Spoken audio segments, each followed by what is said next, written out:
Met by Minister Shri S.Jaishankar. Mr. Chairman, sir, I rise to apprise this august House of certain recent developments pertaining to Bangladesh. As honorable members are aware, India-Bangladesh relations have been exceptionally close for many decades over many governments. Concern about recent violence and instability there is shared across the political spectrum. Since the election in January 2024, there has been considerable tension, deep divides, and growing polarization in Bangladesh politics. This underlying foundation aggravated a student agitation that started in June this year. There was growing violence, including attacks on public buildings and infrastructure, as well as traffic and rail obstruction. The violence continued through the month of July. Throughout this period, we repeatedly counseled restraint and urged that the situation be diffused through dialogue.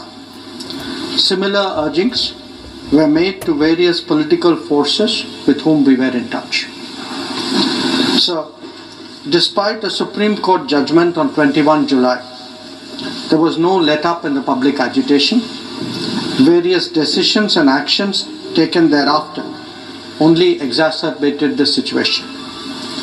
The agitation at this stage coalesced around a one-point agenda, that is that the Prime Minister, Sheikh Hasina, should step down. On 4th August, events took a very serious turn.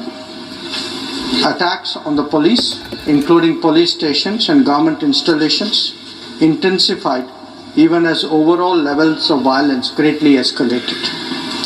Properties of individuals associated with the regime were torched across the country. What was particularly worrying was that minorities, their businesses and temples also came under attack at multiple locations. The full extent of this is still not clear. Sir, on 5th August, demonstrators converged in Dhaka despite the curfew. Our understanding is that after a meeting with leaders of the security establishment, Prime Minister Sheikh Hasina apparently made the decision to resign. At very short notice, she requested approval to come for the moment to India. We simultaneously received a request for flight clearance from Bangladesh authorities. She arrived yesterday evening in Delhi. The situation in Bangladesh, sir, is still evolving. The Army Chief, General Waqar-uz-Zaman, addressed the nation on 5th August. He spoke about assuming responsibility and constituting an interim government. We are in close and continuous touch with the Indian community in Bangladesh through our diplomatic missions. There are an estimated 19,000 Indian nationals there, of which about 9,000 are students. The bulk of the students, however, have already returned to India in the month of July at the advice of the High Commission. In terms of our diplomatic presence, in addition to the High Commission in Dhaka, we have Assistant High Commissions in Chittagong, Rajshahi, Khulna and Sylhet. It is our expectation that the host government will provide the required security protection for these establishments. We look forward to their normal functioning once the situation stabilizes.